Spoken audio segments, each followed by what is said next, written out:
Hey guys, CryptoDad here again. Thanks for joining me on the Saturday night live stream. Live from Michigan, where you can throw out questions and I'll do my best to get them answered. We'll talk about Bitcoin. We'll talk about the news. We'll talk about altcoins. Going to move some crypto around for you guys. And as always, I'll do my very best to get to your questions and see if we can't troubleshoot your issues here live. So thanks everybody for being here. I'm a little out of breath. I ran upstairs to grab an Amazon package, so I'll do a little unboxing here for you. But I'm here with the rig and the Bitcoin logo. I didn't turn it on. Well, let's see here. Let's get it on. There it goes. So that's cool. Little bit exciting. The market seems to be bouncing back a little bit today. Let's see where we're at. I am looking at, yeah, about 68,400. That's looking pretty good. So we'll talk about the market a little bit. I've got some news stories about Solana. There was some concerns about some Solana network issues, but we've seen a lot of action on the Solana chain and the meme chain, of course.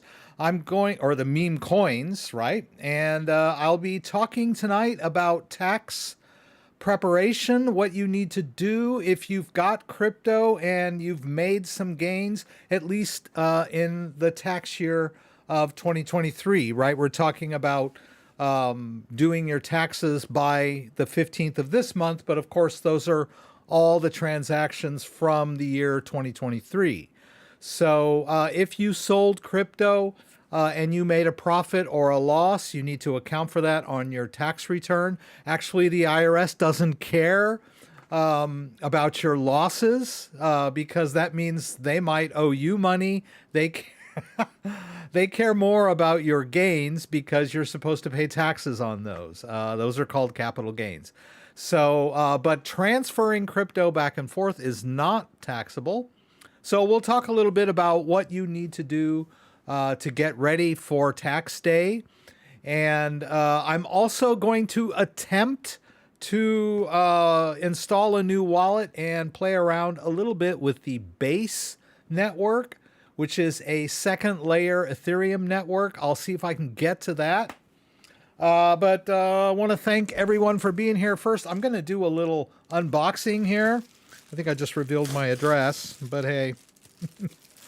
So here we go. Boopity boo. So, whoops, there we go. So I'm scavenging to build another rig just because I'm bored. I spent a couple of years when money was flush and I was obsessed with the best rig that I could get. Upgrading. I remember there were a couple of years where, like, whenever the new chip came out or whatever, the new motherboard or the new power supply or the new graphic card or whatever it was, I would, usually it was a CPU when I wanted to build a new rig. And so I would sort of think, well, I could just upgrade the chip, but the chip's not compatible with my old motherboard. And so anyway, I would mostly just sort of sideline a lot of really good components. And then sometimes I would even want a brand new case, right? Because I was just flamboyant. So looking for something to do, I realized when I was over here with my friend Randy that there was a motherboard with a chip in a really nice Corsair glass mirror black case that I had sidelined, and I was kind of like, wow, it's an i9 chip. And so I was kind of like, well, let's see if we can slap a rig together, you know, from my leftovers. And of course I came to realize that I didn't have any memory. And I thought, well, I knew I had some memory somewhere. And then I thought, oh, you know, I sold all my DDR4 RAM on eBay a couple months back when I was scraping up a little extra cash. And I was like, oh, I don't have any DDR4 RAM. So I bought this, and this was like $86.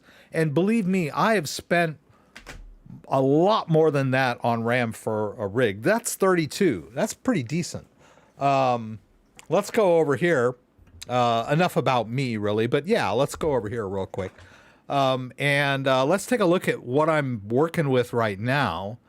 And that is, I hope I'm not boring you guys. Let's see. Come on, what happened? Oh, it's over here. I have 3 monitors. Yeah, I've got 128 RAM in this rig. But 32 is decent. So you can get by with 16. I wouldn't want anything less than 16 on a modern day computer. But yeah, that 32 will do just fine on my leftover rig. I'm just doing it to keep busy. I want to do something with my hands. So that's kind of fun, right? So anyway, thank you everyone for being here tonight. Kenny, thank you so much for the news. I incorporated some of your news stories into our news tonight. And I got several news stories, so I want to get through those. Let's see, Jossie X, thank you. OTC just means over the counter, and it's a way of buying crypto sort of off exchanges directly from some kind of broker. I've never done this before, but apparently it's possible. Like I said, I've never done it before, but it's sort of kind of a way to do it off the books in a way, or I mean, it doesn't escape the blockchain, but it is a way for you to sort of walk in somewhere and pay cash and get crypto transferred into your wallet. I'm assuming that's how it works. And I think that's the way a lot of people do it in China, where cryptocurrency exchanges are banned. But that's OTC. Mark Schlossberg from Slovakia. Again, thank you. Dan is here. Good to have you here. Jay Ball, happy Saturday. Thank you. Asil, always a pleasure. Ampov Podcast, Grand Rising All. Who's ready for this halving year and then the bull run? Boys and girls, let's hope, right? Hear a lot of chatter about this being the face-melting bull run. Taking care of business, P. Wizzle, Amsterdam, Holland. E. Poston from Colorado. Bobby, again, thank you for being here, Bobby. Liz Lewis from Detroit, not too far from me, and I'm in Grand Rapids. Dan, let's see, I think Diesel Kane, thank you for being here. GRTWHTSHK 7950, you should be mining with that. Yeah, it's funny. I'm a little obsessive about my rigs, and I have a well, that's the chip, the 7950, but I'm also running a GTX 4090 graphics card. But the thing is that I mined for quite a while.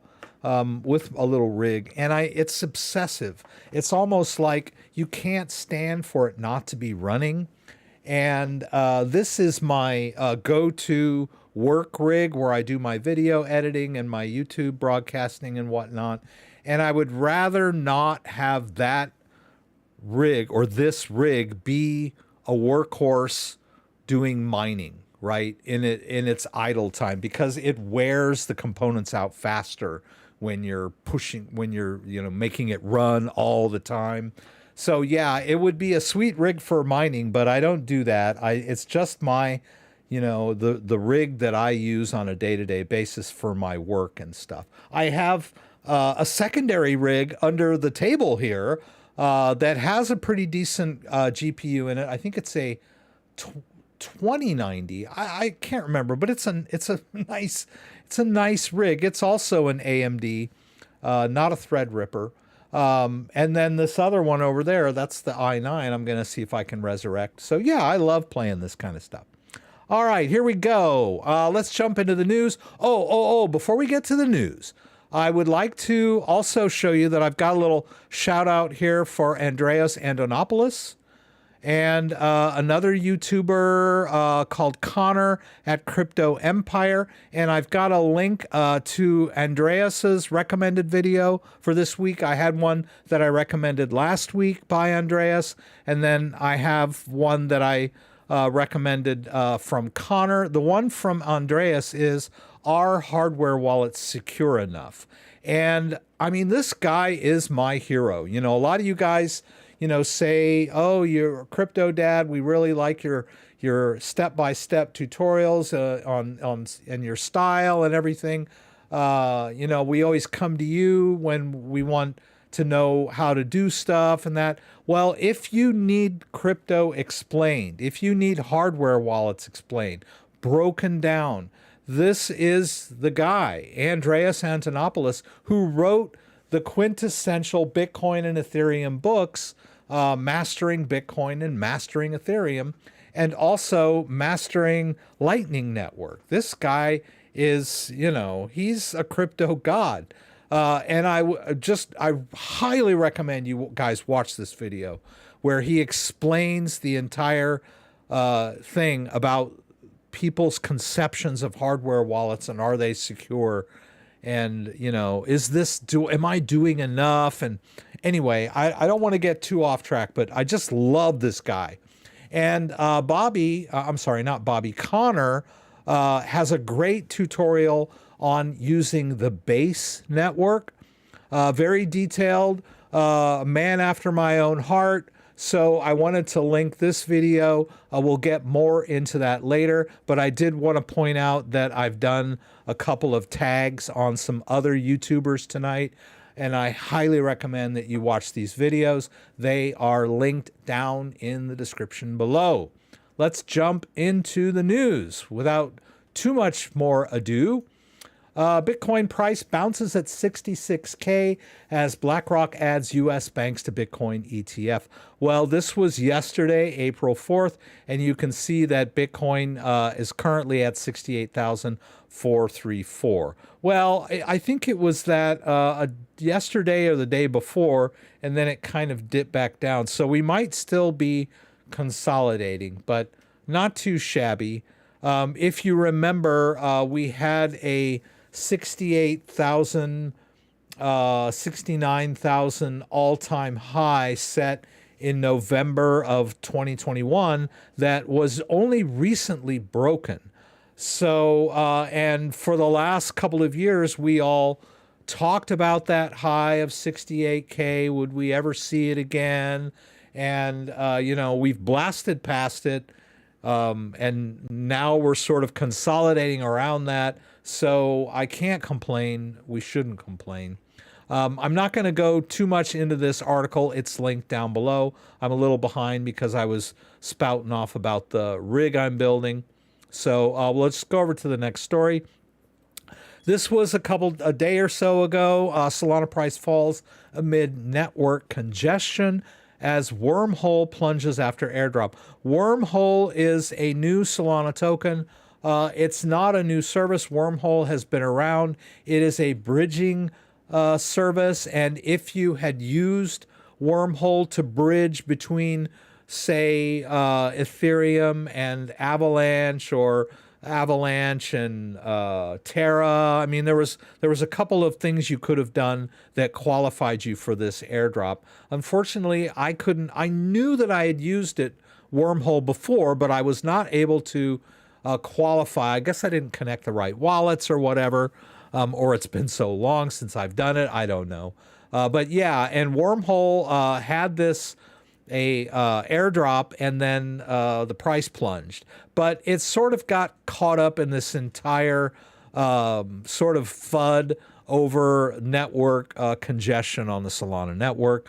We've had, over the course of Solana's lifetime, we've had quite a few pumps, and then a lot of scares where, you know, the Solana network went down for 24 hours or a couple of days or whatever, and that caused the price to go back down. Of course, in the crypto bear market over the last couple of years, it was all the way down to $30, somewhere around there, 33.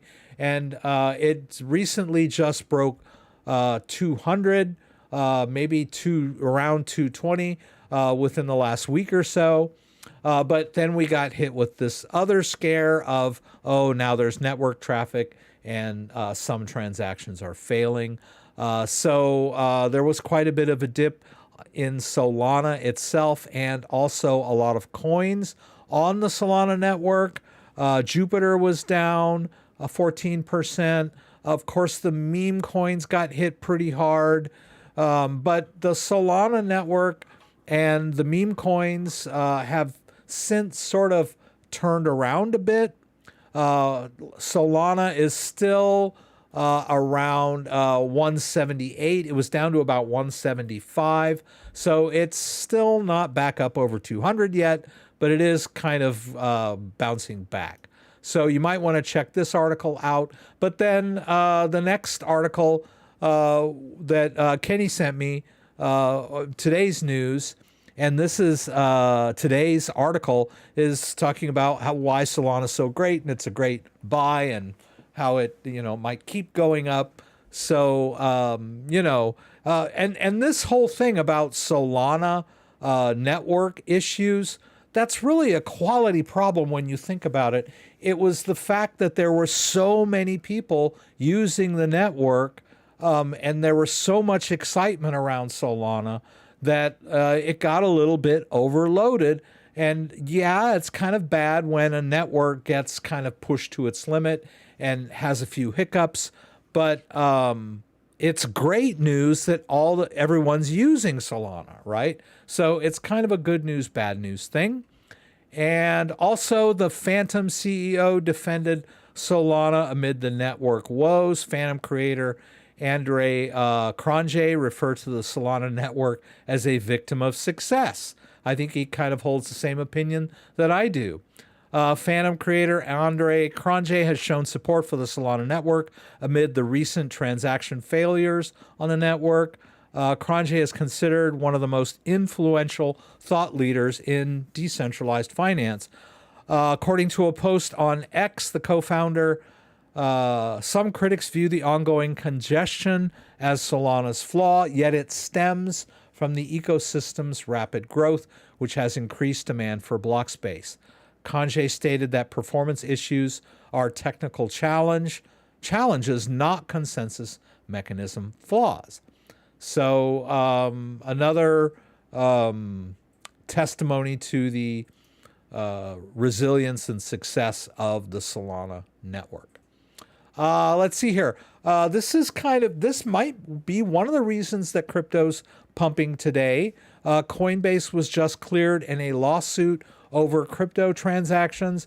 There were a group of users that were suing Coinbase because they had some losses, and they were accusing Coinbase of selling securities or violating the Securities Act.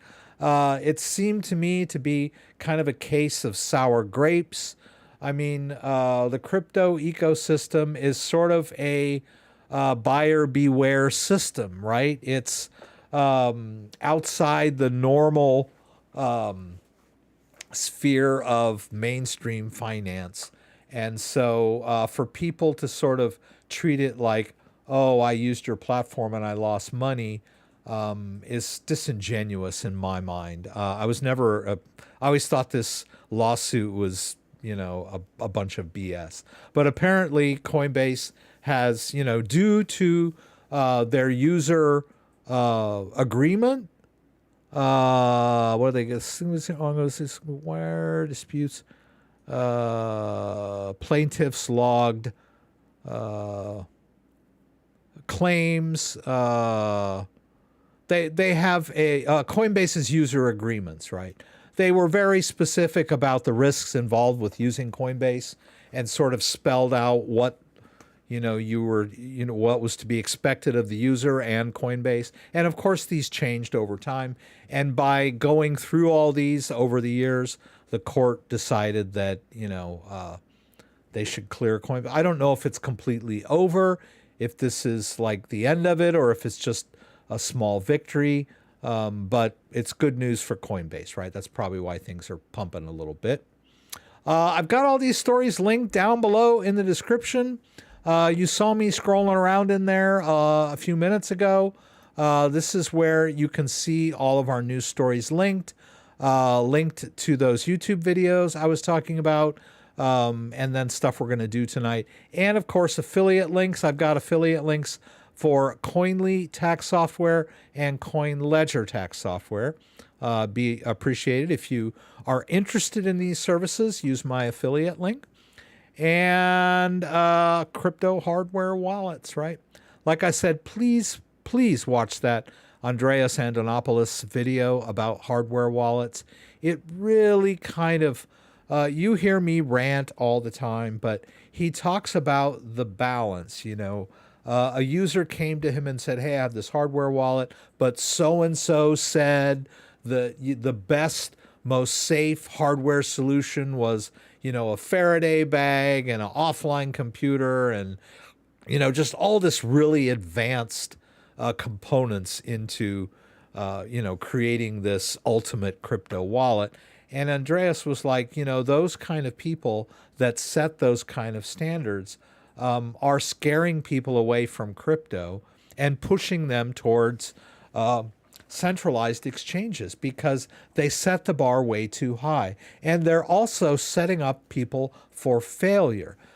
Crypto security is a balance, not just in the security of your wallet, but the your competence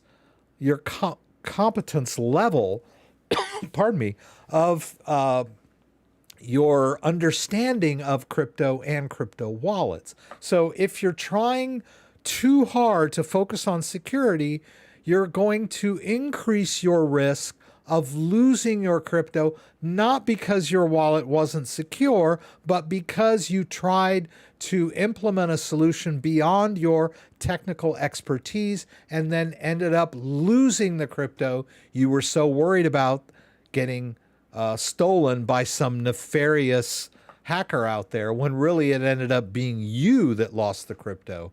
There's this fine balance that people don't quite get it. They're always asking me, what's the best wallet? What's the most secure way? Well, it's different for different people. So please watch that video. He breaks it down so well, just like saying all the stuff I always say, but in a very succinct and rational way. So I highly encourage you to check out that video I have linked and also subscribe to his channel. Let's see, where are we with the news? Let's get through the news. I want to get it done before 6:30. Let's see, Coinbase cleared. Okay, now this is some pre-halving excitement building kind of a story. Bitcoin whale activates dormant 115 million wallet as Bitcoin halving looms. So as you may or may not be aware, the Bitcoin blockchain is transparent. It is not anonymous. Anyone can look at the Bitcoin blockchain and look at the wallets that are out there, how much Bitcoin they're holding, when Bitcoin moves from one wallet to another. And so there's a lot of services and firms out there that specialize in blockchain analysis. And so when a dormant Bitcoin wallet becomes active, it's plain for everyone to see. And so this story is about a particular wallet that has suddenly become active after many years. It's a sign, you know, here we go. After a decade of dormancy, a significant Bitcoin whale has returned to activity, catching the attention of the cryptocurrency community. Hodling 1,701 BTC, valued at an impressive 115.42 million. This whale's reactivation of its wallet has sparked intrigue and speculation. The recent transfer of 246 Bitcoin to two separate wallets has added to the mystery surrounding its actions, prompting questions about its intentions and potential impact on the market. So whale activity coming up, man. And then I got another story here. Bitcoin hash rate surges as miners brace for record Bitcoin halving hit. Pardon me. Bitcoin ETF stabilized market amid halving uncertainties. Miner competition intensifies, impacting profitability and transaction fees. The halving event prompts strategic shifts in the Bitcoin ecosystem. Bitcoin miners have revealed that they are strengthening their Bitcoin sales before the long-anticipated halving event. Data illustrate that the daily sales have escalated from an average of 100 Bitcoins to peak at 16,000 Bitcoins in late March, the highest rate since August of last year. For those of you who may not be aware, the Bitcoin halving event occurs approximately every 4 years. It's based on a block number. As the Bitcoin network progresses, the block numbers get higher, and people that run Bitcoin miners that not only create Bitcoin, but also process Bitcoin transactions are going to have their Bitcoin reward cut in half, which makes Bitcoin more scarce. This is built into the Bitcoin code. It's immutable. It's going to happen, right? But it generally coincides with Bitcoin bull runs, usually 6 to 9 months after the halving event. But this is there's been a lot. It's been a long road since Bitcoin first started. This halving event is probably it's the latest one. It's the most, I guess, publicized one, right? There's a lot of people talking about this halving event. So, and it could be the biggest Bitcoin bull run ever if we look at historic, in history. Each halving event was followed by a Bitcoin bull run, and each Bitcoin bull run was to a higher price, right? In US dollars, right? Now, Dan will tell you shouldn't really worry about what the current price of Bitcoin is in US dollars. You should be worried about how much Bitcoin you can get put into a wallet by swapping other coins if you want to swap Ethereum. But your goal should be more Bitcoin, not more dollars. And I've talked about this quite a bit. Also, a lot of people say, well, what happens when, Bitcoin's $1 million? Is that when it's time to sell? When is it time to sell? Really, maybe you should never even think about selling your Bitcoin, and think about a world where you can use your Bitcoin to buy stuff just like you can with dollars, right? So if the U.S. is experiencing hyperinflation, do you want to use a wheelbarrow full of U.S. dollars to go buy a loaf of bread like in Weimar Republic, Germany? Or do you want to send them, 100 Satoshis and, buy your daily bread and all that stuff, right? So think in terms of Bitcoin. That's my goal, right? Let's see. Oh, I wanted to bring up this story. I won't spend a whole bunch of time on it, but, and it's linked down below. As I mentioned, this is a story about a scheme in open source software to infect computers or create a backdoor using a popular open source utility. And I won't go into the entire story, but basically what happened was there was a particular project called XZUtils, and there was one guy working on it almost exclusively. It was an open source project, and there was another developer that joined the team, and over the course of a couple of years managed to get in a position where he was able to upload software without any authorization, right? He had full authorization. And this occurred over time. So here, very patient. Also, it was kind of fishy that as before this happened, there were a lot of people sort of spamming the group, complaining that this main developer wasn't working fast enough and he needed help and all this. And most of these accounts were like spam accounts, right? So we have a whole bunch of spam accounts pushing this developer to promote someone, to give them more authority. And then this someone tried or uploaded bad code to the code base. And it was caught before it had a chance to really do a lot of damage. But I bring this up, and you've heard me talk about this till I'm blue in the face over and over again. Ever since the Ledger Recover debacle, there has been this narrative within the crypto community that crypto hardware wallets should be open source. And I have several objections to that. One of them is the open source model doesn't apply very well when we're dealing with a hardware wallet that has a very specific and small code base, right? But I bring this story up to show you that open source is not the end all be all of the holy grail of security, right? Open source can be manipulated, and it was through this kind of a combination of social engineering and hacking.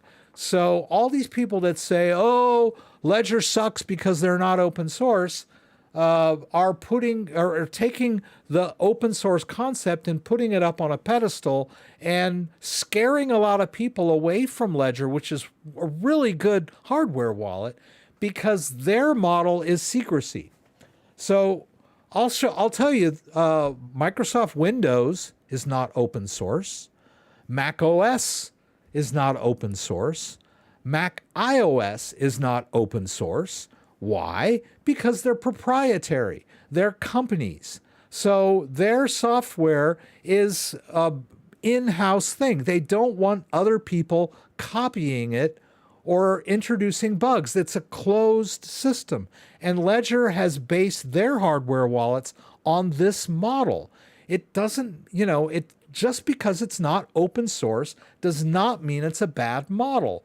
And I'm not trying to tell you nothing's secure either. I don't want you to get that. Oh, are you telling me open source isn't secure either? No, what am I going to do? Well, watch this video by Andreas Antonopoulos where he talks about the balance between security and what a user and user competence, right?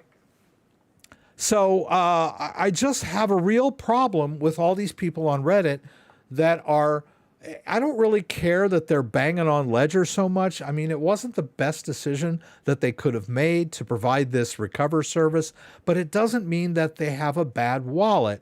But above and beyond just bashing Ledger, they're scaring a lot of people that don't understand these issues and making them afraid of hardware wallets. I get so many people that ask me, oh, is this secure? Is this safe? Is this secure? Is this safe? They're so worried about whether their hardware wallet is safe that they're just gonna throw up their hands and go, I'll just leave it on Coinbase. I'll just leave it on a centralized exchange because no hardware wallets are safe. So that's what I'm trying to explain, is that there's always a balance. Open source is great. You've got open source like Trezor, Keystone.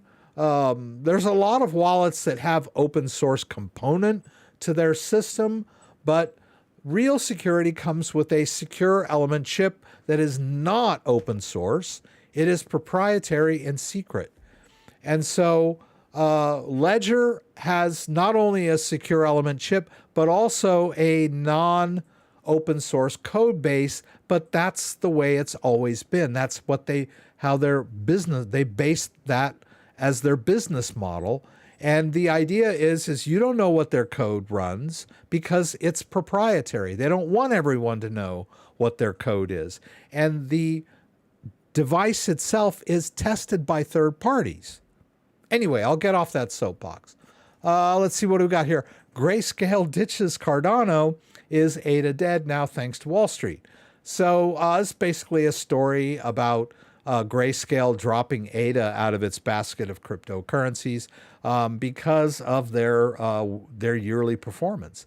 I believe Cardano is down for this year, where, you know, Bitcoin, Ethereum, and Solana are up quite a bit for this year.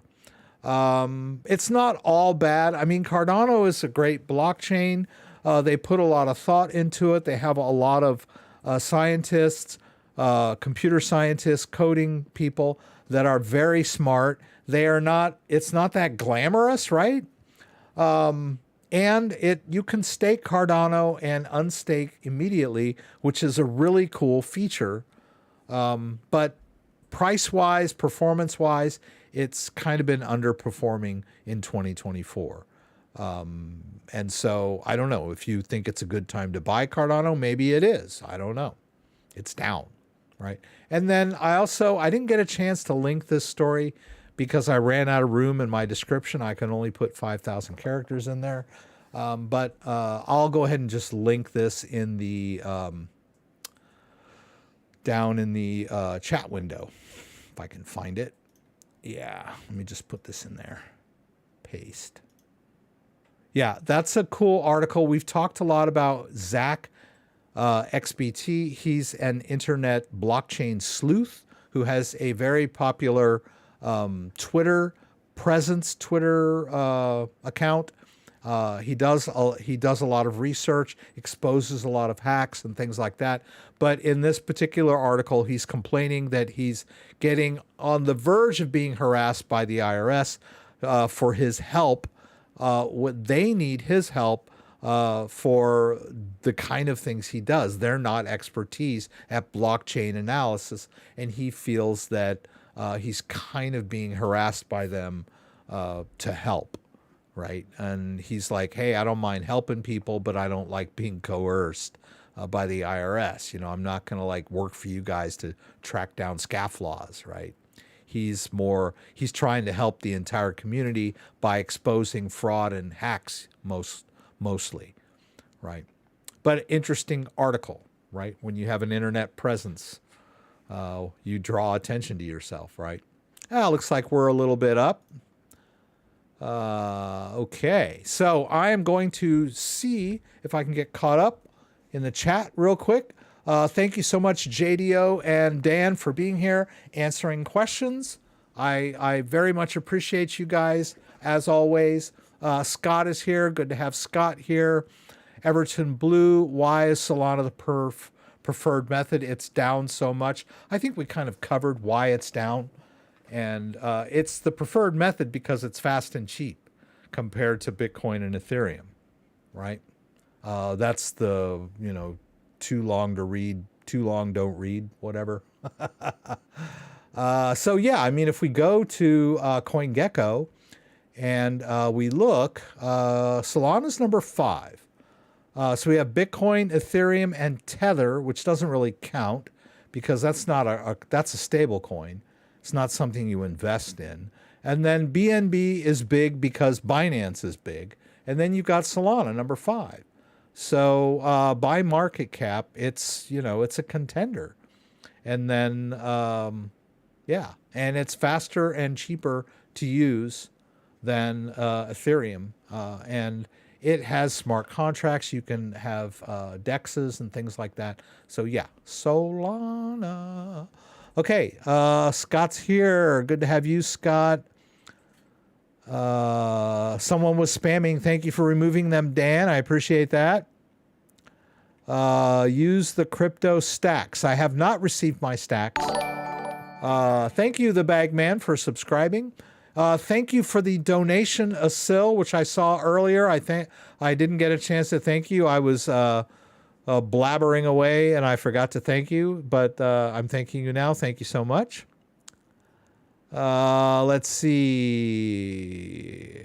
Crypto stacks. No, I don't think I've used crypto. I thought you were talking about the ledger stacks. Stacks, I think, is some kind of protocol. It sounds vaguely familiar, but I don't think I'm an expert on it. Yes, I like that, Scott. Hardware wallets are nice, but my favorite protection is prayer. It really is. That's good. I like that. Let's see. Never been crypto hacked, but have my bank account hacked. Stupid banks. Not sure how this miners keep going after this. Well, they always do. Just because the Bitcoin reward is halved does not mean that mining suddenly becomes unprofitable, right? The idea is that the price goes up, and that's sort of the ecosystem kind of balances out. We'll see. Usually when miners start selling like that, it's the market top. Rip. Well, good point. We got to look at history, of course.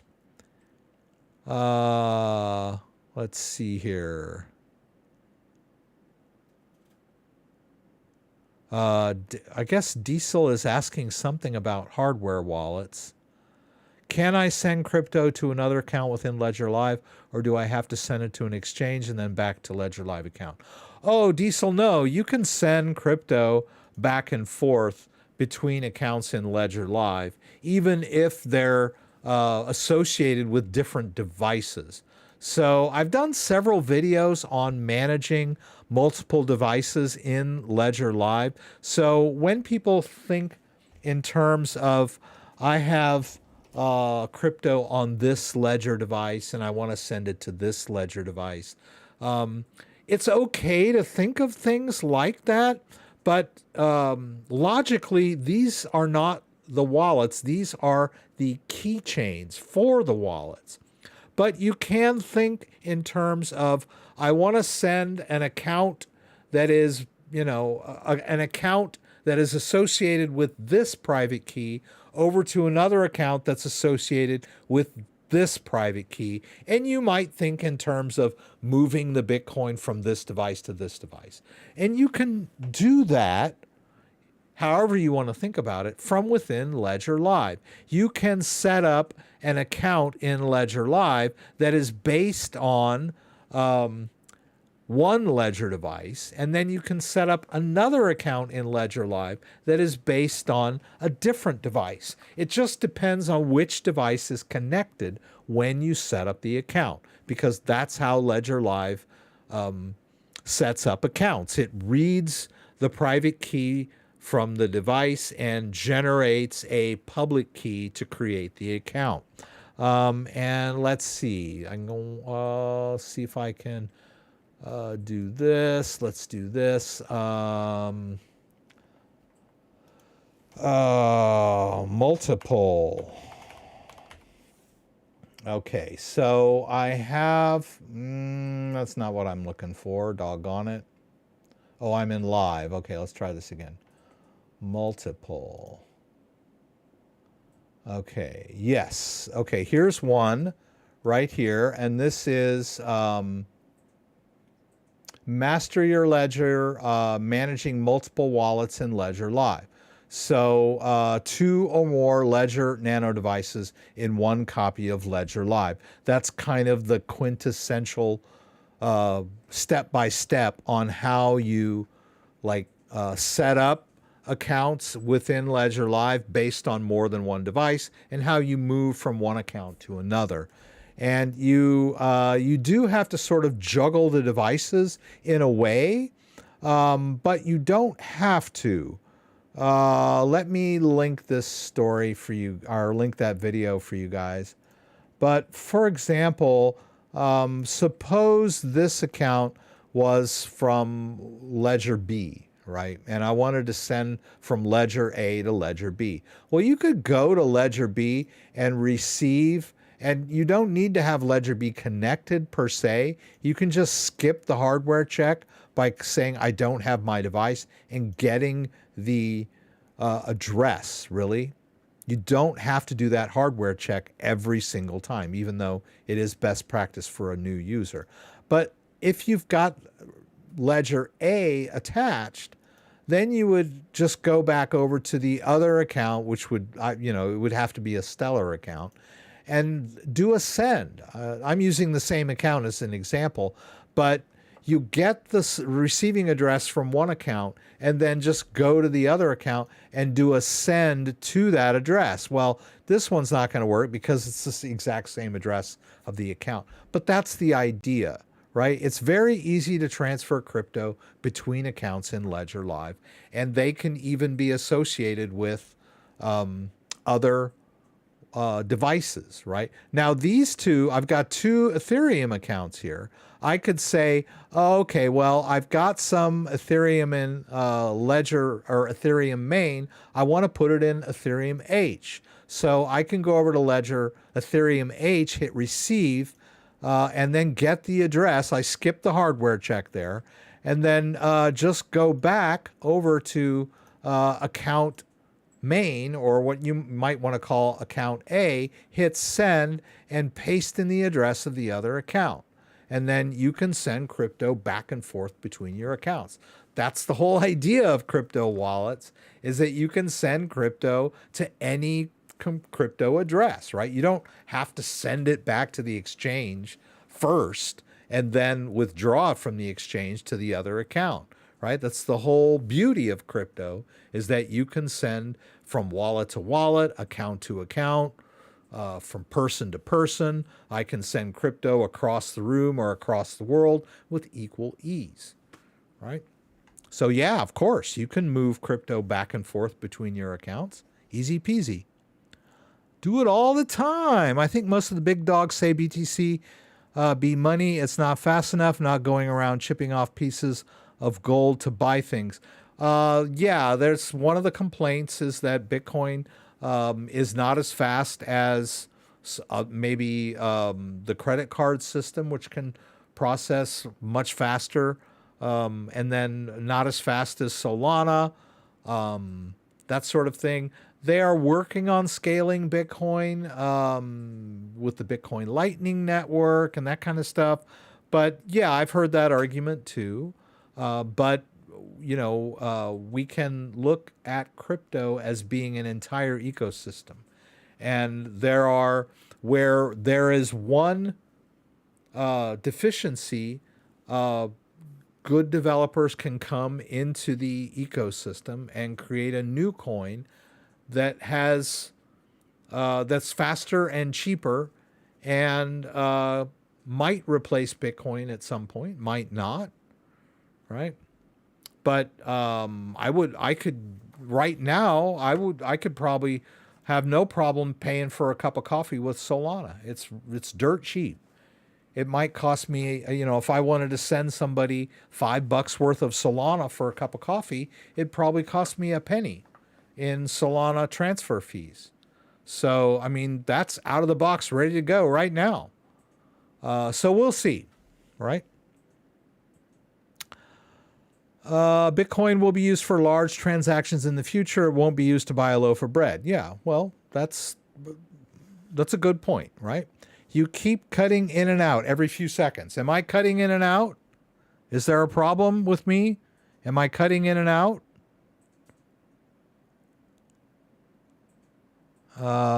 Is everything okay with my stream? Am I cutting off?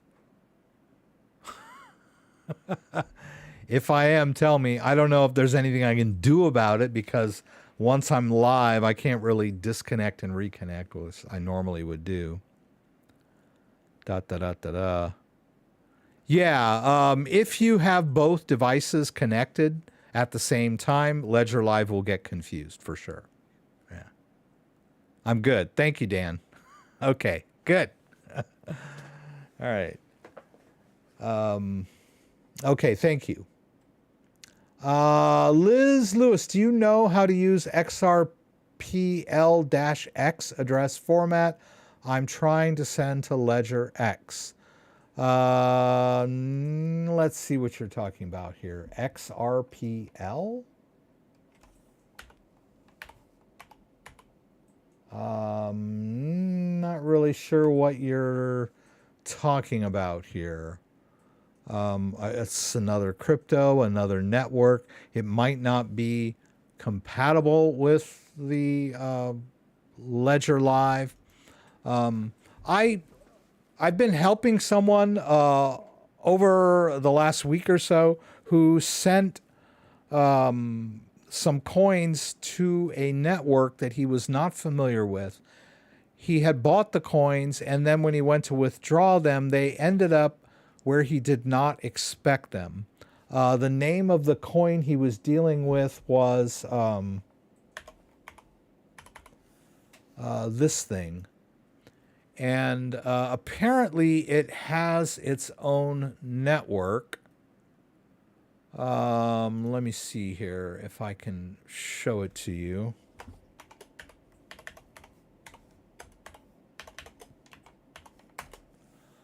I'm not going to share. I don't want to share too much information about this gentleman, but as you can see, there is a network. It's an EVM network for this token, and somehow it ended up on this network, and so I helped him, figure out how to get the network added to his MetaMask so he could access the tokens and whatnot. And he sent me a link to Avalanche Snowtrace, which is the Avalanche Explorer, because when there's an avalanche, I guess there's a lot of snow.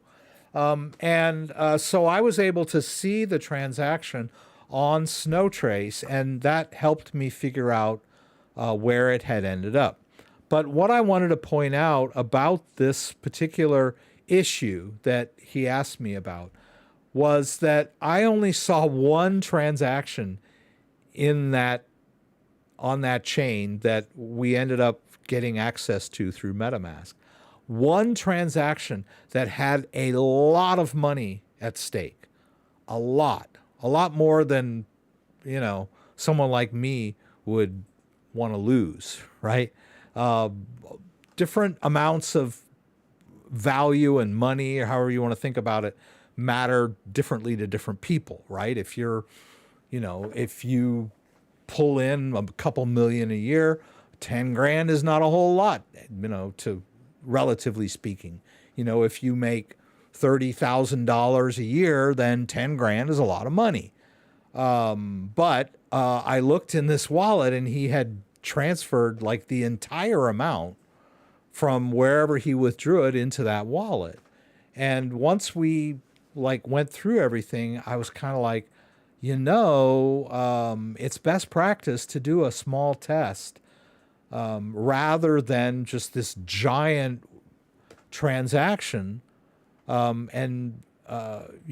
you're in a panic mode because you don't know what happened to the crypto. Well, if he'd have done a small test, he'd have had the same problem, but with a much smaller amount than his entire, mother load of that token. So I just bring this story up to stress over and over, guys, when you're dealing with crypto wallets, please, please, please do small test transactions before, transferring huge amounts. Usually what I'm dealing with are people that have decided they want to put their crypto in a wallet because they want it to be secure, but they're unsure. They don't know exactly. They don't have a lot of experience, and they set up a wallet and they think they're moving their crypto into a really safe place, and then boom, it goes somewhere and they're not sure what happened. And if you just sent $20 worth, then, you can, rationally figure it out. And worst case scenario, you're out $20. But if you transfer, thousands of dollars worth of crypto from your exchange where you bought it and you have access to it to a wallet, and it sort of disappears into some weird network you're not familiar with, that's a stressful, that's a very stressful event. So please, guys, do small tests. Please. I think that's my crypto. I've been doing these YouTube shorts, and I think that's my crypto self-custody tip number 1, which is do small tests. I wanted to talk about doing your crypto taxes tonight. I want to thank everyone for being here. Thank you for confirming that the audio is good. I'm okay. Hash rates are increasing. Coinbase says you have to use this to transfer XRP.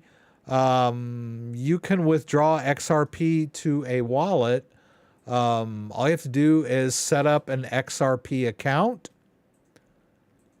Yeah, and get the address. Now, one thing that a lot of people get confused about with XRP is that when you go to withdraw XRP from an exchange, it's going to ask you for a tag. It's asking you for a tag because if you're going from one exchange to another, you might need the tag. Most exchanges require a tag when you're transferring XRP. If you are transferring to an XRP wallet, you don't need the tag. But people they see the warning message that says, like, you should put your tag here, and they don't see the little button that says, skip this, it's okay. And then there's a warning that says, are you sure you don't need a tag? And you say, I'm sure I don't need a tag. And then it works, right? I did a video on that. And I mean, I've done this video, and even in the comments to the video, people are still confused. I try to present this as clearly as possible, but I explain why you need a destination tag and why you don't, depending on the situation. But believe me, Liz, you can withdraw XRP from Coinbase. Although someone pointed out to me, and maybe that this is what you're talking about, I apologize. Someone told me that Coinbase is not allowing you to withdraw XRP to a self-custody wallet. I found that a little hard to believe, but maybe that's what you're referring to. People are saying now that you have to withdraw to another exchange, and the rationale there is that it has to be to a verifiable destination rather than a self-custody wallet. I should have looked into this a little more. I apologize. I think this is what you're talking about, but I did have someone else say that yes, Coinbase will no longer allow you to withdraw to a self-custody wallet. Seems kind of weird, but I don't have any XRP in my Coinbase account, so I really can't speak to that. I don't know if you can still buy it. Let's see. I guess you still buy it, right? Yeah, there's an XRP US dollar trading pair, but apparently you cannot transfer XRP out. And of course, I don't have any in the account, so it's not going to work for me. Yeah, well, I don't know why. Well, I don't know why it's not coming up. Maybe they won't let you withdraw it at all. I don't know. But maybe if I had some in there, I would get this message. So yeah, I'm apologize. I thought about when you started asking me and I was explaining about tags, I realized that someone else had brought this issue up. And it may very well be that because of regulations that Coinbase is getting to be a stickler about XRP. If you remember, XRP was delisted from most of the US exchanges when the SEC filed suit against XRP. And then it got relisted when it looked like XRP or Ripple was going to prevail against the SEC. But perhaps they are still getting weird about XRP again, right? I'll have to look more into that. I don't know it off the top of my head. So let's see here. I sent Ethereum from Coinbase to my Coinbase wallet. It arrived and immediately sent out somewhere else and have not been able to access it since. Squid Daddy, I think you asked me that in the comments and I replied to you, or you sent me an email. This is an indication that your wallet has been compromised. If you are moving crypto into a wallet and it immediately gets transferred out, you need to stop using that wallet. Don't put any more crypto in there. And if you still have some crypto in there, you need to get it out, put it somewhere else, and wipe that wallet and start fresh. I don't know if you're the same person that contacted me through the YouTube comments or in the email or something. But yes, if you are transferring money or crypto into one of your own self-custody wallets, and then you see it immediately leave the wallet, that wallet has been compromised. That means you have most likely revealed your 24 or 12-word seed phrase. And the attacker, whoever tricked you out of that seed phrase, has access to your wallet now. That seed phrase is a backup of your private key. If someone else gets a hold of your seed phrase, they can initialize their own wallet with your seed phrase, and now they have full access to all of your crypto. So all they do is just sit there and wait for you to put crypto in the wallet. And then as soon as you do, they've probably got a bot set up that alerts them that says, oh, you just got a deposit, and then they're like, yummy, yummy, and then they transfer it to their own wallet. So if that is happening to you, you need to stop using that wallet. If there's any crypto in there, get it out before the attacker finds it, right? But most likely at this point, if your Coinbase wallet is compromised, they most likely have already emptied out all the Ethereum and all the tokens, unless you had something staked in there. So yes. Just broke 69K. That's good news, eh? Oh yeah, looking good. It's a good night. All right, we'll see that 74 sooner or later, won't we, Dan? Dan had predicted 74 because of last Sunday's close, which last Sunday was the highest ever close for Bitcoin, weekly close. But it didn't happen this week. But it might happen soon. We'll see. I still want to talk about taxes, guys. So let's see if we can get into this. I mentioned early on that if you are trading cryptocurrency and you are making a profit, then you owe taxes on that profit. Those are called capital gains. Now, if you are simply buying cryptocurrency and storing it either on an exchange or in your own wallet, and you have not sold any, then you do not owe taxes on that crypto. You only owe taxes when you trade that crypto for either dollars or another crypto, and that's bad too. A lot of people think, oh, well, if I just swap Bitcoin for Ethereum, that's not taxable because I didn't go into US dollar. Well, that's not true. That's not how the IRS looks at it. If you swap Bitcoin for Ethereum, they expect you to determine your cost basis for that Bitcoin that you bought. So how much in US dollars did you pay for that Bitcoin that you bought?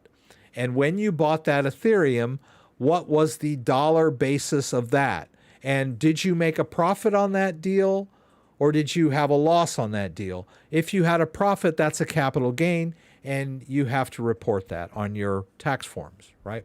So in order to do your crypto taxes, you need to determine your crypto capital gains, right? There is a special form that you use to report your capital gains or losses on your IRS return. And that's just a small piece of your tax return. So you can do this within TurboTax. And then there are also quite a few crypto software companies out there that will allow you to give them the public information about your wallets and also the transaction history from your exchanges. Now, this is very important. You need to account for where the crypto was bought, where the crypto was sold, and where it went in between. So if you're the type of person that buys crypto and drops it in your wallet, which bully for you, that's what you should be doing, and then moves it back to sell at a profit, then the transfer is not taxable, but the whatever profits you got on the deal is. So how do you track all that? How do you keep track of all that? Well, there are services like CoinLedger. Now, I have CoinLedger pulled up here, and the first thing you'll see there is my Coinbase account. I've attached my Coinbase to CoinLedger. Now, a lot of people, when I've done some videos on this too, and they'll say things like, "Oh, they'll hack me. I don't want them knowing about my personal transactions or whatever." First of all, putting your public information into a crypto tax software like this does not put your wallets at risk. The whole idea behind a crypto wallet is that there is a private portion and a public portion. It is perfectly safe to give out the public portion of the wallet. The public address of the wallet is, there is no way to hack the wallet by getting a receiving address and brute force hacking the receiving address to determine the private key of the wallet. That is the idea behind cryptocurrency. The current state of computer technology and mathematical technology makes this practically impossible because it would take thousands and thousands of years to brute force crack a public key to derive the private key. That is the whole idea behind crypto. That's why it works. So this whole paranoia of, oh, if I give my wallet information out to this company, they're going to be able to steal my crypto. That's a paranoid fantasy. That's what it is. You should take some lithium over, or some Thorazine or whatever antipsychotic works best for you, because that's not a thing, right? There is no way someone can hack your wallet if you give them the receiving address, right? So just, dispel that notion from your mind right away. Now, you are also, in order for them to calculate these tax forms for you, you do need to provide them your transaction history from your exchanges. And yes, that is personal information. But you go to a tax accountant and you give him all that information anyway, right? So this is just a tax accounting company, right? You do the same thing when you do your taxes in TurboTax. It's a necessary evil, right? Okay, yeah, they may, their company maintains databases of their customers and they could get hacked and the personal information might get leaked. That's a fact of life. It happened to AT&T this week. It happened to Equifax, right? The giant database leaks are a fact of life in this society. But it doesn't make your crypto wallet at risk unless, you're talking about people finding out that you have crypto. That's a whole nother thing, right? So, and if you're averse to doing this, then okay, then set up an Excel spreadsheet and calculate every single buy and sell that you made and every single transfer and get it all straightened out and fill out that tax form on your own and hope to God you do it correctly, because the IRS will go through it with a fine-tooth comb looking for you to make a mistake and then audit you. So what do you want to do? You want to trust your information to a known and reputable crypto tax software service, or are you too paranoid? So you're going to do it with a pencil and a paper, or a copy of Excel, right? So I don't know. I've just heard every argument against using this kind of thing. But CoinLedger is a great service. Another one is Coinly, right? And I'm basically just showing you the dashboards. I have affiliate links here in the description for Coinly and for CoinLedger. And I'm not sure about this crypto tax checkout code. It may or may not give you a discount. They gave this to me a while back. But it can't hurt to try. But you might get the discount, you might not. I don't know if it's still active or not. But if you're going to use the service, I would appreciate you using my affiliate link. So you set up this dashboard, and for example, with CoinLedger, you say, okay, I want to add an account. You click Add Account, and then it asks you, okay, well, what do you want to add? They have all of the major crypto exchanges out there. So Coinbase Pro isn't around anymore. But say, okay, I want to do Kraken, and they'll say connect API, and then you'll need to go to your Kraken account and generate an API key and paste that information in here. And then it will connect to your Kraken account and only download the transaction history. It will not give CoinLedger any access to your Kraken account for buys and sells, right?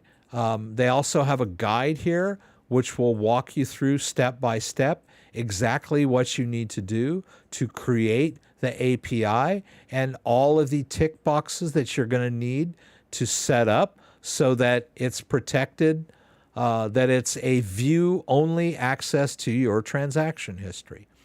And so you don't want to leave out any of your exchanges, right? If you're buying on multiple exchanges and you want to do your taxes correctly, you need to connect all of your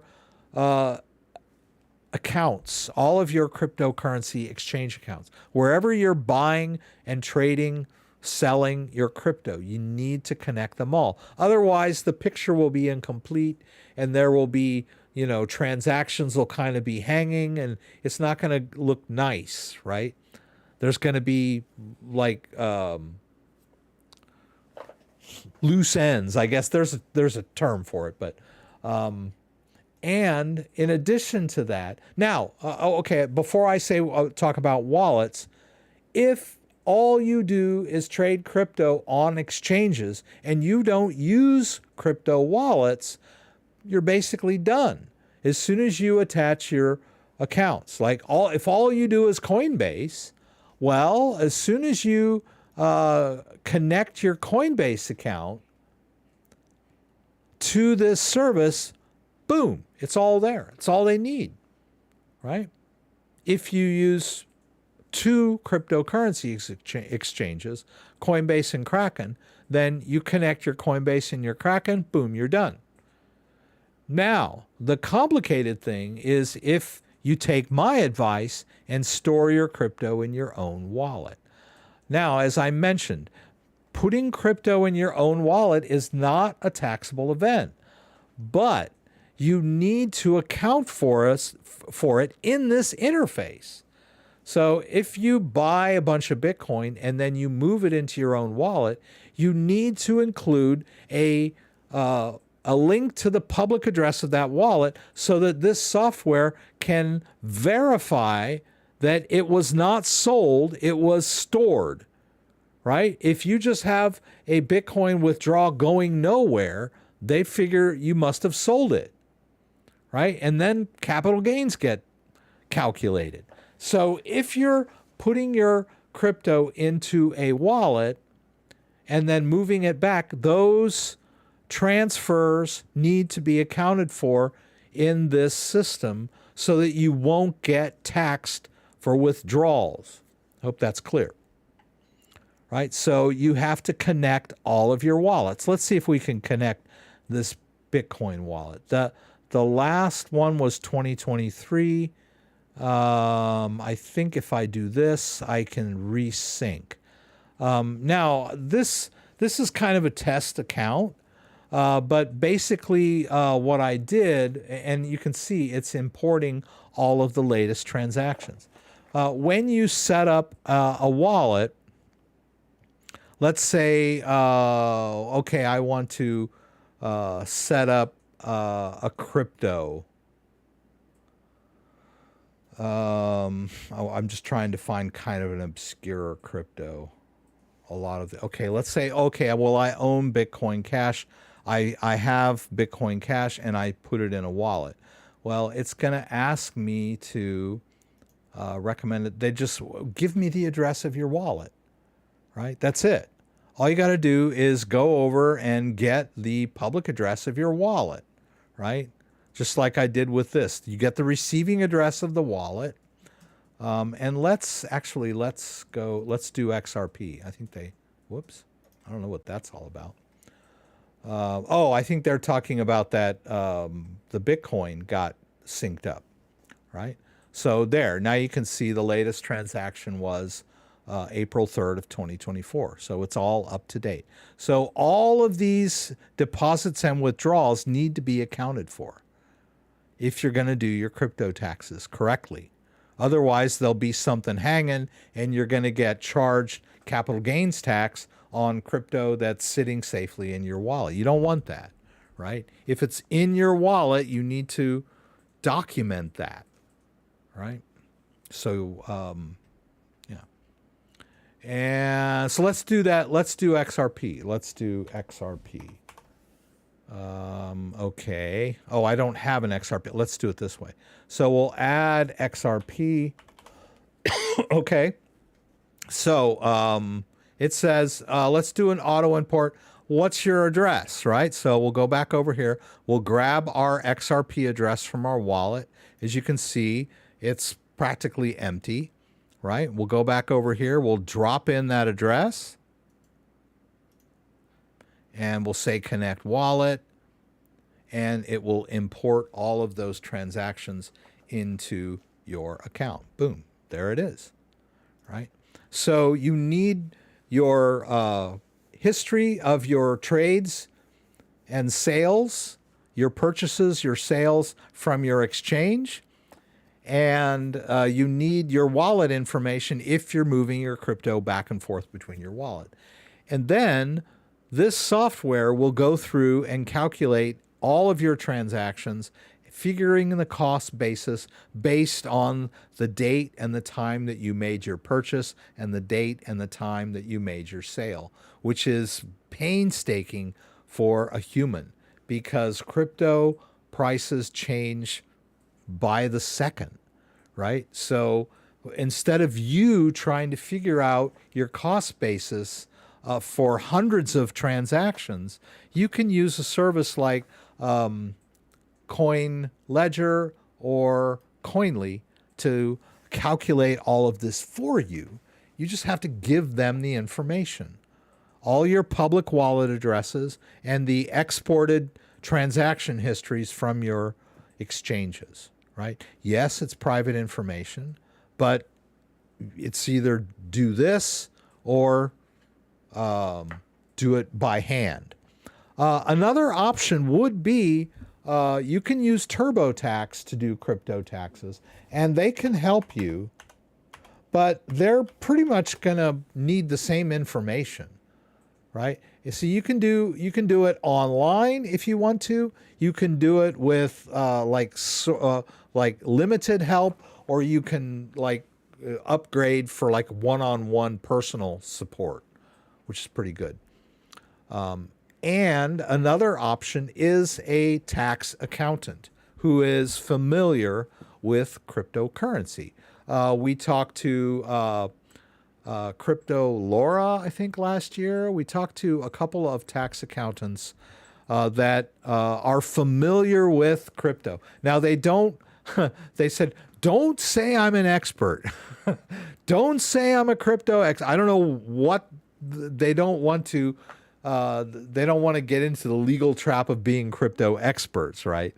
But they would say, I can help you with your crypto taxes. Yeah.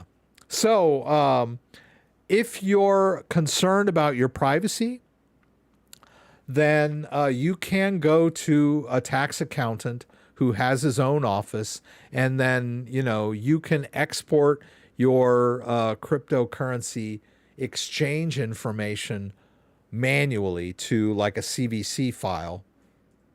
It's not CV. Is it CVC? Comma delineated, whatever. You export them yourself, right? You take those files on a flash drive to your tax accountant, and then he will use that information to prepare your capital gains forms. And then he or she will also help you with your entire tax form, right? So if you're averse to, you know, putting your personal information on these crypto tax specialty websites, then you might want to go to a tax accountant that is familiar with doing crypto. I would venture to say, pretty sure that a personal tax accountant is going to be more expensive than using a service like Coinly. They base it on the number of transactions. So if you don't have a lot, then this would be a relatively inexpensive option, right, to get your taxes done right. But if you've got a lot of crypto transactions, a lot of wallets, and you've made a lot of profits, it might be better for you to go to, you know, a tax accountant that is, you know, a reputable tax accountant, because when your taxes are done by a reputable tax accountant, the IRS is a lot less likely to flag you, right? So yeah, think about that. So we talked about, you know, doing your crypto taxes. You can use a software service like this. You can use TurboTax if you don't have a whole bunch of crypto transactions. They'll ask you for the information that they need. You could probably, they'll direct you to how to download your transaction history, that sort of stuff. Or you can go to a specialist, you know, get in your car, drive over to his office, and talk with him one-on-one. He'll tell you what he needs, and you can gather that information for him, you know, so that it's more private, but more expensive, right? So, but any way you do it, you know, get it done, you know, don't put it off, stay compliant. It's not as scary as it sounds, right? Just get your taxes done and stop worrying about it, right? So, but I wanted to bring all this up this week because April 15th is fast approaching. I don't even know if that's the hard deadline anymore. It got so discombobulated during COVID that, like, they extended the deadline, and now it's like, is there a deadline or is there not a deadline? And I think there's another deadline back in, like, towards the end of the year. I don't know. It's just kind of weird now. But most people try to get their taxes done by April 15th. Anyway, so thank you so much. Dan is in there in the trenches helping out. And that means all wallets with sell transactions, even the ones that are hacked too, they need all the information, but we ain't trying to go to jail or pay fines. If you got hacked, then it would just be like you got your, you know, if you had your identity stolen, if someone robbed your house. I mean, it's pretty much the same thing. I'm sure there are ways of reporting, you know, losses from hackers or thieves to the IRS. That's just part of it. And yeah, if you got hacked, which usually means you did something wrong, I don't mean to be personal, but in general, 99% of people that say they got hacked means they were tricked into revealing their seed phrase. But be that as it may, you were a victim of fraud, and you can report that to the IRS. I don't know how they treat that tax-wise, but it's part of life. So I'm sure you can report losses to the IRS, but it's going to look suspicious to a certain extent if you run to the IRS and say, well, I had a whole bunch of crypto and then somebody hacked me. You're going to have to prove it. But anyway, that's sort of beyond what this conversation that we're talking about now. But yes, if it happened, then it needs to be like figured into the entire thing. Yeah, they're going to hold you responsible for it. If you bought it and you lost it, you're going to have to account for that. It's taxed as property. It's very high. Most people lose money in crypto, so it can be a write-off. That's true, right? We're mostly talking about gains, but that you can also claim losses as well. Do I do any mining? Do you have any favorite tax software when it comes to mining payouts? Oh, yeah, doing calculating mining. I haven't mined in a really long time, so I haven't had to deal with that on my tax form. So I can't really speak to which is my favorite as far as that goes. But I think that I would venture to say that both CoinLedger and Coinly have ways of accounting for mined software. Crypto mining is basically just you have to, that it counts as profit. I know it's not really fair the way the IRS treats crypto mining, but they do. They treat that as like pure profit, even though technically it's not, right? Because you're buying the equipment and putting in the time and paying higher power bills and all that kind of stuff. But I'm pretty sure that the IRS treats crypto mining rewards as profits. But I don't know how it's incorporated into these, to be honest with you. I've never done it. CSV, pardon, thank you. CSV to them, my accountant said I'm not doing this. Comma separated value, thank you. I appreciate that. All right, so I want to attempt some interesting stuff tonight. Hopefully, I'm not going to lose any crypto. So what I wanted to do was I had brought up that I had a video that I linked to down in the description by I can't remember his name now. Forgive me. Connor at Crypto Empire. This is a great tutorial on using Base. So I wanted to kind of go through the motions with you guys tonight. And I'm going to start with Rabby. I normally use Coinbase. I normally use MetaMask, but I'm going to try to use Rabby Wallet tonight. I've noticed that Rabby Wallet will sort of interfere with MetaMask. And so because it's not my go-to wallet, I usually end up deleting it, because if I have it installed and I try to connect to a DEX, it usually pops Rabby up and I can't get to my MetaMask. But we're going to try it. If I have to delete MetaMask, I will. MetaMask is, I've got the seed phrase for my MetaMask and I can reconnect my hardware accounts. It's not a big deal. But we're going to try Rabby tonight.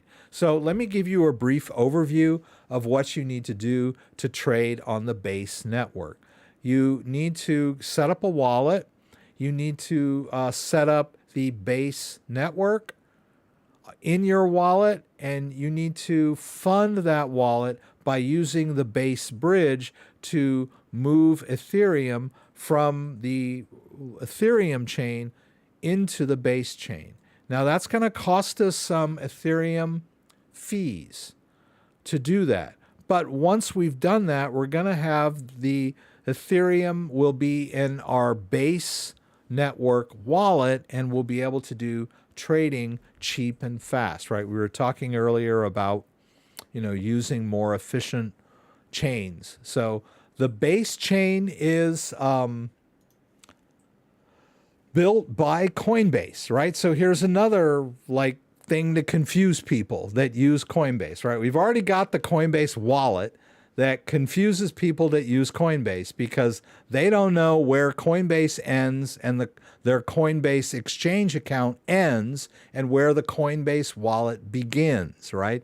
They get it all confused in their minds. It's like, is it on Coinbase or is it in my wallet? If it's in my wallet, then why don't I see it on Coinbase? Well, because they're two different things, right? The Coinbase wallet is a self-custody wallet that is sort of owned by Coinbase, and they make it easier to transfer back and forth between the wallets. But a lot of people get confused.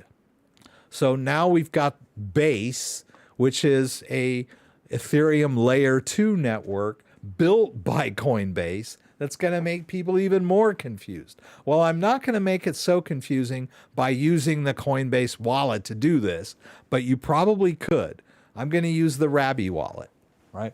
So we need to get our wallet set up. We need to connect to the Base network, and then we're going to need to bridge some Ethereum into the Rabi wallet Base account.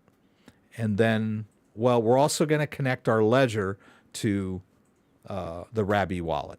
So I might be able to pull this off. I might not. I got half an hour left. Let's see what I have. Oh, just turn it off. I have a couple. How do you turn it off? I don't know how to turn it off. It's either remove or manage. I don't know. Okay. Oh, thank you. Ding, ding, ding. All right.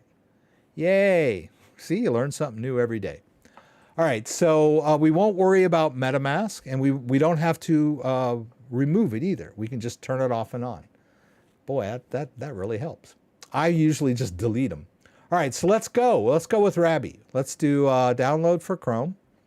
Let's hit add to Chrome and then add extension. Now, what I like about Rabi is that I can hit the ground running. Let's pin it. I can hit the ground running with my Ledger device without having to create a dummy account. Right? MetaMask forces you to create a standalone wallet before you can connect a hardware device. I find that really irritating because it confuses people. They're told to write down a seed phrase, and then they watch one of my videos on how they connect their Ledger, and then they're all confused. Well, what about my MetaMask seed phrase? What about my Ledger? Is that the same seed phrase? And they just get everything discombobulated. So it makes more sense to me to be able to just, hey, I want to use Rabi with my Ledger. So let's see so they give me choices, right? Do I want to create a brand new standalone wallet? No, I don't. I want to connect my Ledger device. So they give me several options over here. I'm going to get my Ledger device connected. I'm going to open the Ethereum app. So let's bring in this camera here so you can see what I'm doing. And hopefully you guys I won't make a total fool of myself trying to do this. Okay. So here's my Ledger device. I'm going to go over to the Ethereum app. Okay.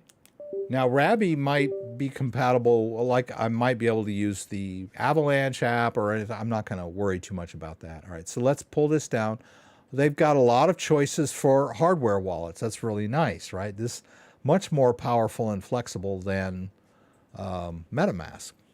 And that's what Connor was saying in his video. So I'm taking his advice, right? I'm going to move over to Rabi. I'm just going to force myself to start using it. Let's connect our Ledger. It wants me to set a password.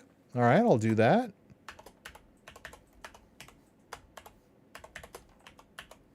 All right. Hope I did that right. Okay. Whoops. All right.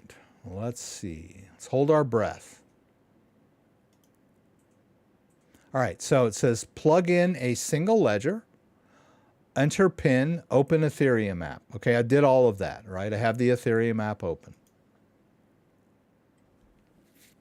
Now it should find more than one account, right? I've created 2 in Ledger Live. So there they are. There's both of them. I'm just going to keep it simple and only activate one of them. It doesn't show, oh, click to get the on-chain information. Okay, there. So this one has a balance, right? So let's go ahead and activate this one, right? And we'll just deal with this one, right? We'll hit done.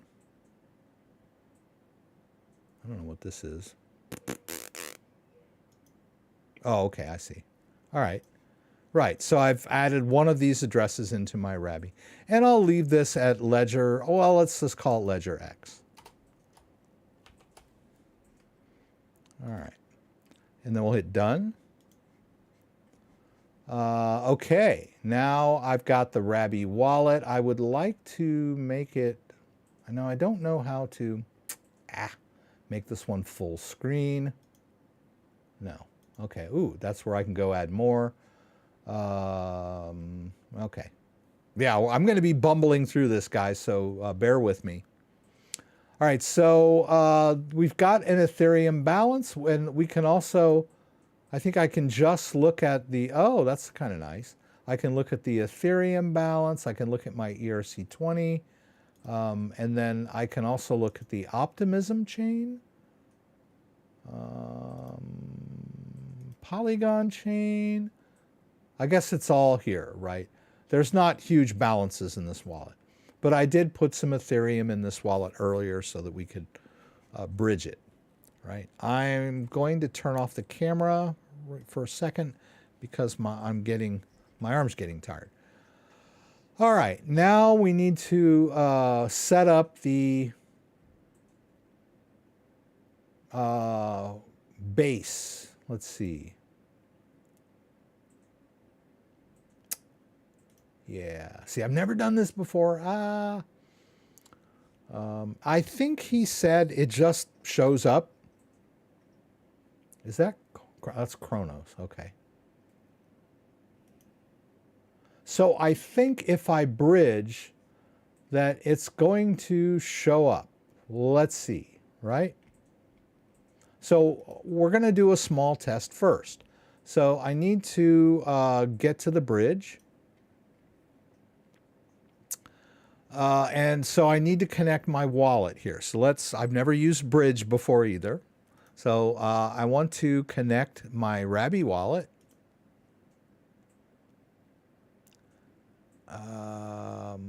Okay. Doggone it. Come on. Isn't it in there? Ugh, doggone it. What are you doing to me? Okay. Okay, let's get out of this. All right, so what is it telling me here? MetaMask is in use and Rabby is banned. Flip. Oh, well, I thought MetaMask was off. Am I crazy? I thought we turned MetaMask off. Well, let's make sure. See, hey, what's going on? Every time I think I can get away with this, something gets in my way when I'm live. Just never fails. All right, let's see if I can. I do not think that I am running MetaMask. Right?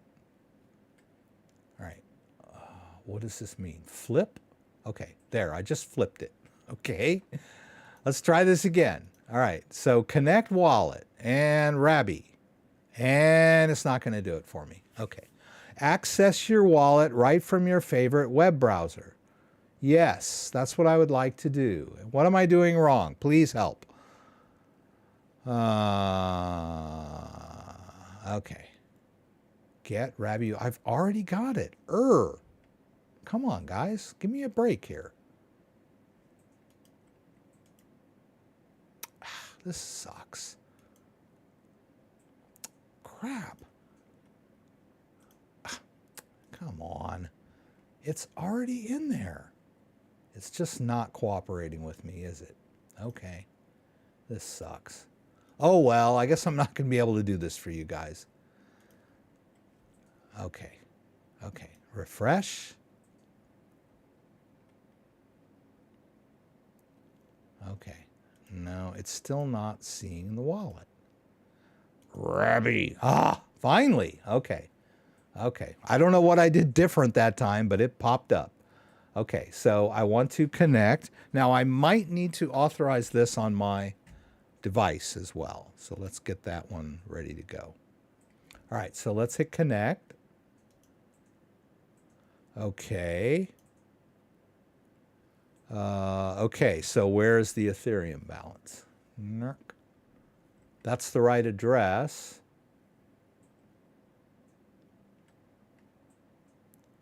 Oh, okay, there it is. The available amount is 0.13. All right, so let's do 0.1, which is 300. Let's do a small test first. Let's do 0.5. No, let's do 0.1. 33. Okay, let's try that first. Right, let's hit deposit. We're going from Ethereum to Base. Okay. All right, here it goes. Okay, begin signing process. I remember when Connor did this, his head was covering up the bottom part here. It's like he doesn't realize that no one can see what he's doing at the bottom of this window. All right, so let's hit begin signing process. All right, there it's asking me to review. Blind signing is enabled. I don't know if I need to. I don't think I need to do a transfer. But I'm just going to keep it on, whatever. Like trying to make this more complicated than it already is. Actually, we could go ahead and enable it now and see if they'll let me do this with blind signing. Enabled, disabled. Blind signing, disabled. All right, that's what I want to try.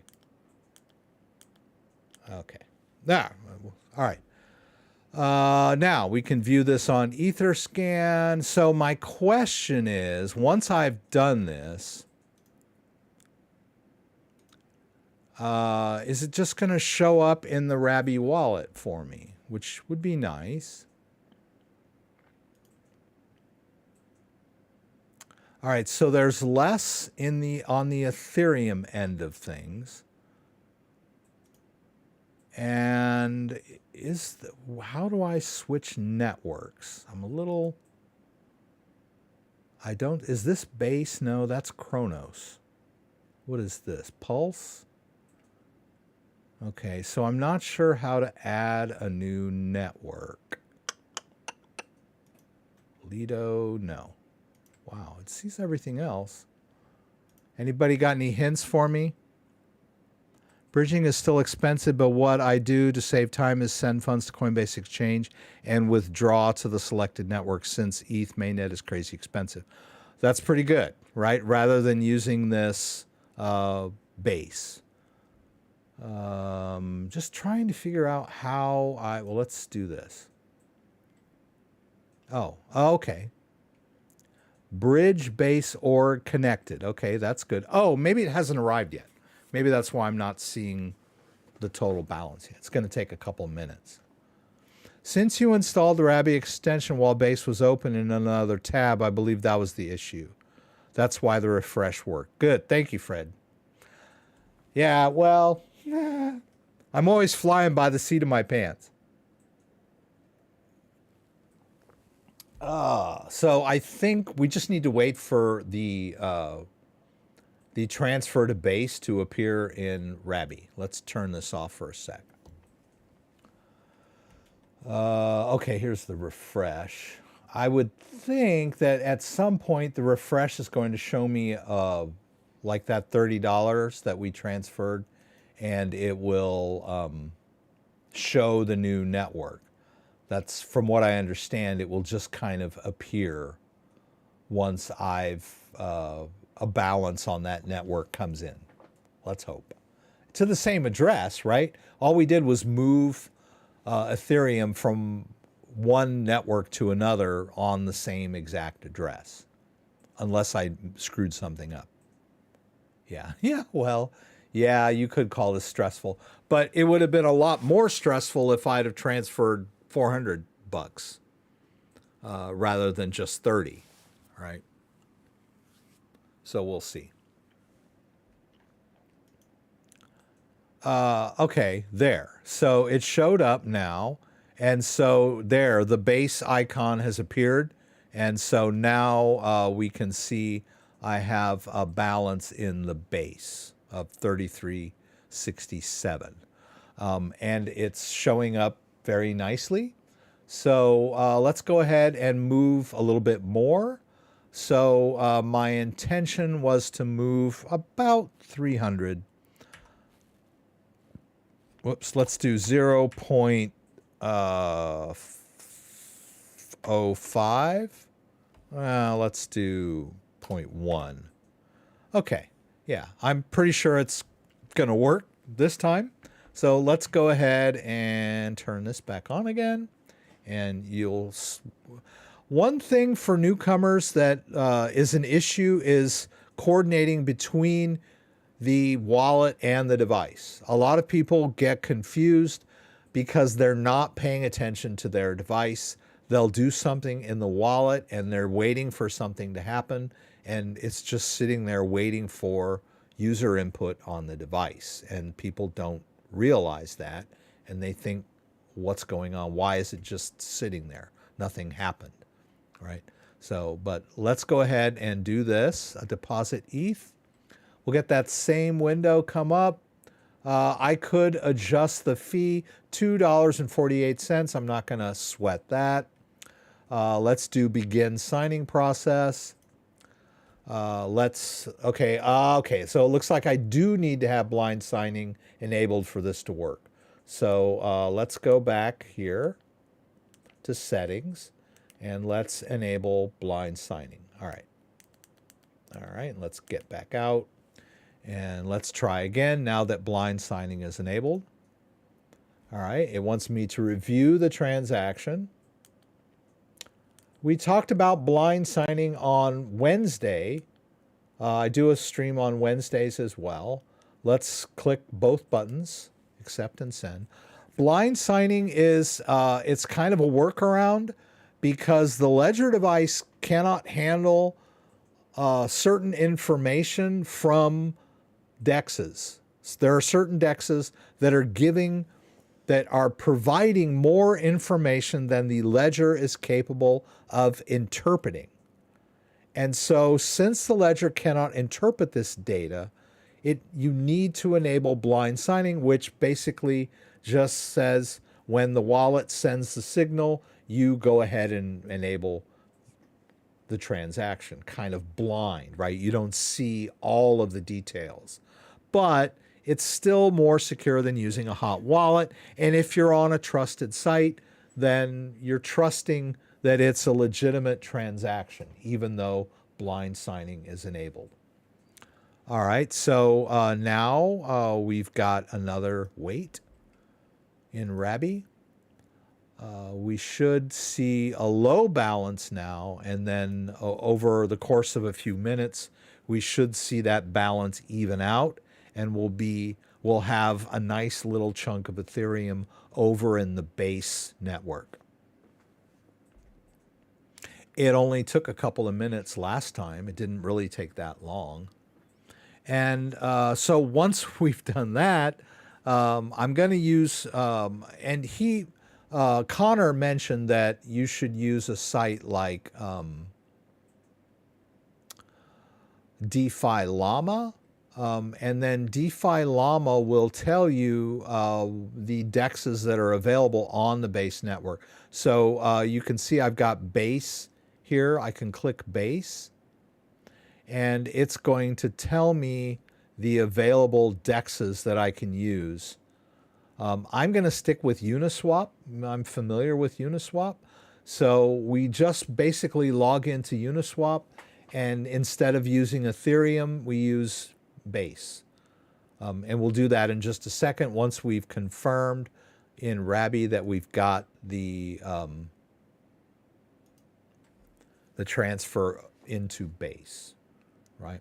So what we're doing is we're converting our Ethereum to a layer 2. We're bridging our Ethereum into this layer 2 network so that we can swap and trade with really low fees. That's the idea here. If we were trading directly in Uniswap on the Ethereum network, there are certain trades and transfers. Even the authorization for, to authorize a token for trading can cost 30, 40, 50 bucks sometimes. It's prohibitive, right? Especially when you just want to do like $100 trade or whatever, and you're paying like $30 fees. It's ridiculous. So we'll just give this a couple of minutes. There it is. All right, so now we've got, well, the base goes to the front because the base now has the bulk of the Ethereum right now. We can click that. We can see that the base network has got $370 worth of Ethereum in there. All right, so we're ready to trade. So now we'll go to Uniswap. And let's see, I've got Uniswap linked here. Whoops. Yeah. All right, we'll launch the app. And before we connect the wallet, we're going to switch networks in Uniswap. So we'll hit the down arrow, and then we'll switch over to Base, right? So now we can trade on the Base network. So we need to connect our wallet. Let's hit connect.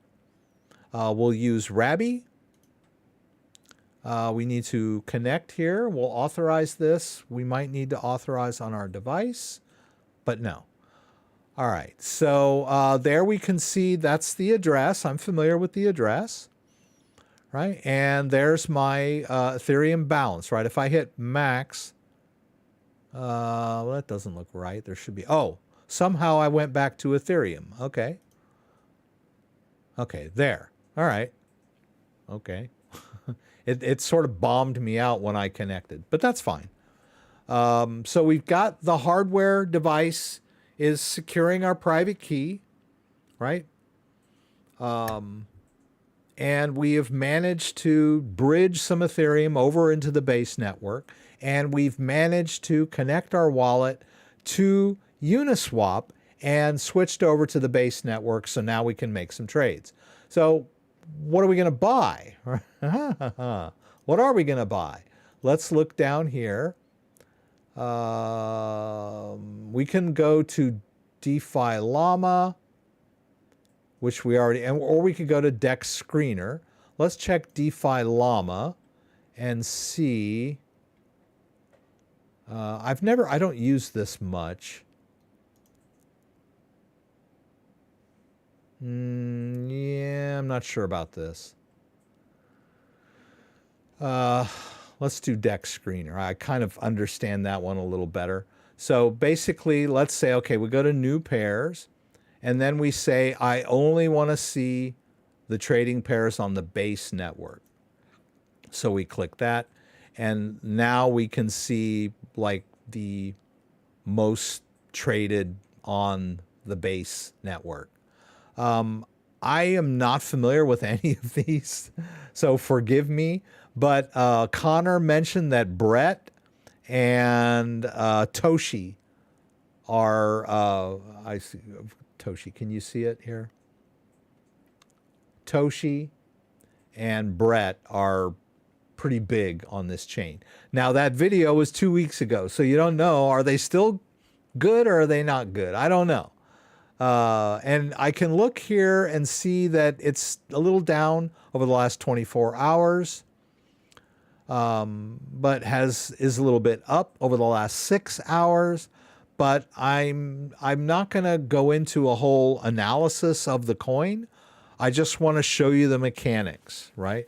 You may be screaming, don't buy this token. You know, I just heard that, you know, that's a rug pull, whatever. I'm just going to go ahead and make this little trade so you guys can kind of see how it works, right? So we'll do Brett. So we'll click here, and this is the, well, that is the sushi swap.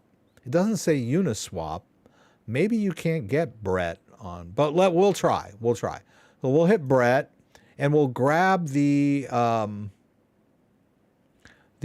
contract address. Now my head is in the way. The contract address of Brett is down here. Let's go to CoinGecko, and let's try this. All right, there it is. And that contract address, is that the same one? Oh, there it is. It's B142E4, and what did I have? Yeah, it's the same the contract address, right, as we see on CoinGecko. Let's just copy it from CoinGecko. Let's put this back over here. Put me back over there. Where were we? Well, we're here, right? So we want to trade some Ethereum, not all of it. 0.0501. No, let's do a little more. Yeah, that's $100. Let's buy Brett. All right, so we click select token, and we paste in the Brett contract address. And there it is. All right, it's giving me a warning. All right, that's fine, but I used the contract address, so I know it's correct. All right, now let's do our swap. All right, we're going to need to approve this. Our fee is so low, it's not even showing up in dollars, right? That's a good sign.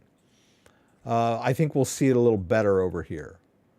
2 cents, not bad. Right, let's begin the signing process.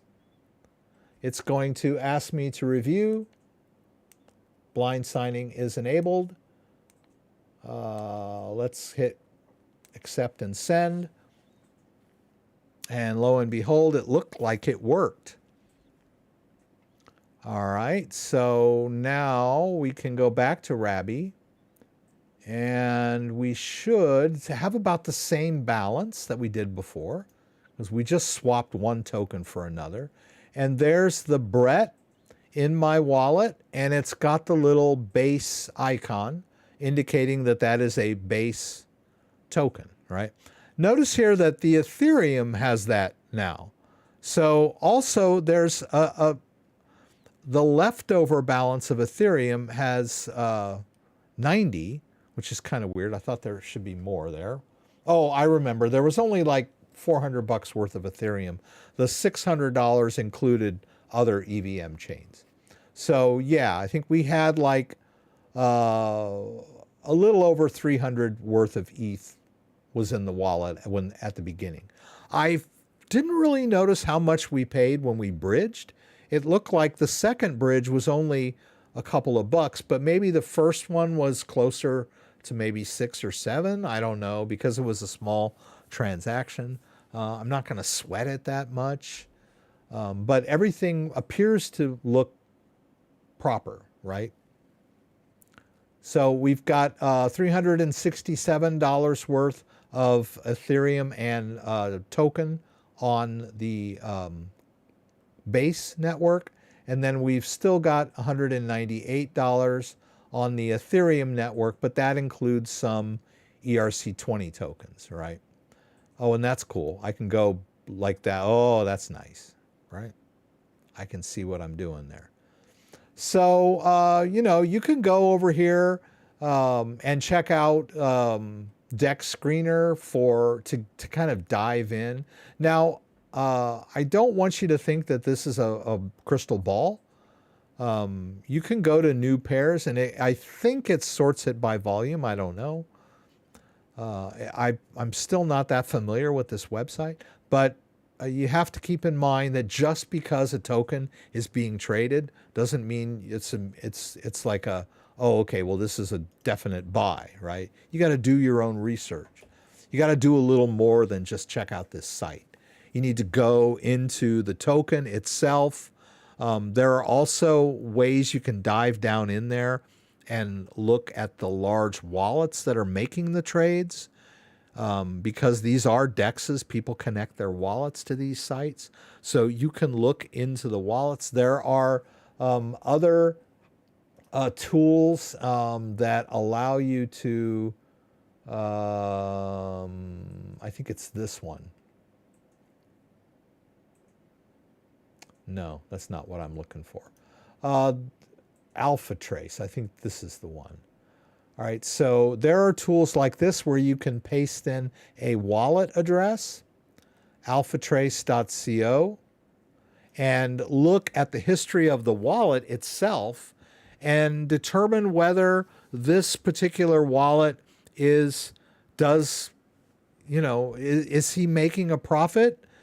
So you want to look at the performance of the large buyer.